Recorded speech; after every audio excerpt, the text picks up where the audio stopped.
Okay, so we get to the juicy part now, and that is my opinion of the industry and kind of where it is and where it belongs. I've been doing this a very long time, and I've seen a lot of evolution in the industry and how it's practiced as new companies roll in. You really have, you stop to think about it, you really have two different kinds of real estate companies, if you will. You've got the legacy companies, like a company like Coldwell Banker Realty, who's been around for 100 years. It's a full service, professional real estate organization that has offices, brick and mortar, that has training on site, weekly meetings in person with people. We have a training every week just about at our office, going over new things, how to do things, nuances of the industry, how the market is doing every single week. And then that's a full service. We pay the brokerage for that. So Coldwell Banker, think of them as the Nordstroms, if you will, of the real estate industry. And there are other companies I mentioned. We have three legacy companies in our marketplace, and they're all do the same kind of work. Then there are a lot of other companies that are like no cost, no fee, pay nothing, get nothing kind of companies.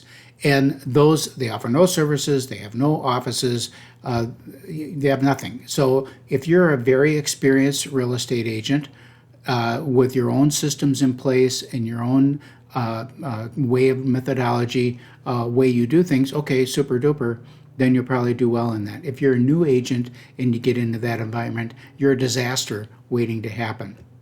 Which brings me to my next point, and that is the training and the licensing requirements of becoming a real estate agent.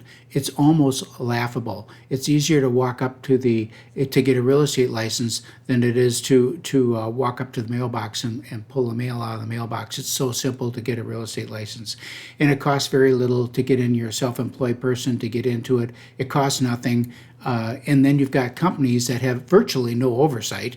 So you can sign up with XYZ company, no cost, no fee. They charge you a monthly fee, and that's really about all they want is the monthly fee. They don't care if you buy or sell anything or not, or help anyone or not, because they're getting their monthly fee. That's a recipe for disaster. I think that those people are going to suffer with this new market because they don't know how to do real estate. And they're going to, as you have to actually sit down and have a conversation with somebody, and maybe not in a coffee shop someplace, maybe in an office, those companies are going to suffer.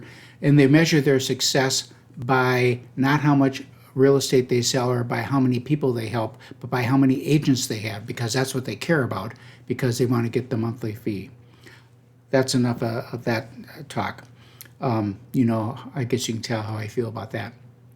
Then you've got the Department of Commerce and the licensing apparatus of getting a license. My granddaughter just passed her exams to be a hairdresser. She's been going to school for 18 months to cut hair. I mean, there's more work involved and more training involved in cutting hair than there is in getting a license to get yourself involved in a $500,000 financial transaction of buying or selling real estate. To me, it's insane, absolute insanity, and no oversight. There's some brokerages here that have one broker for 200 or 300 agents. How are you going to have broker oversight with 200 or 300 agents spread across the Twin City or across the state?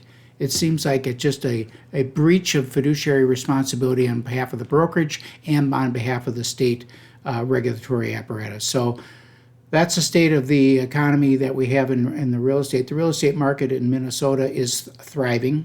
There seems to be ample inventory available. I'm doing searches now for people in just about every price point, and there's ample properties to look at. Our interest rates are a little high, but they're not really historically.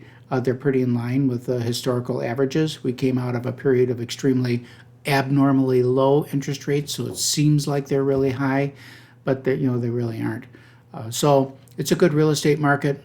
We're going to go through a few months here of an adaptation as these new rules come into play. but I think you'll find that at the end of the day, we have a better informed population in terms of the industry. We'll have more candid conversations with our clients, which is what it should be, and people will still be able to buy and sell real estate just like always. Keith Hittner, Senior Realtor. Give me a call if you'd like and have a conversation more about this. I'd be happy to chat with you offline.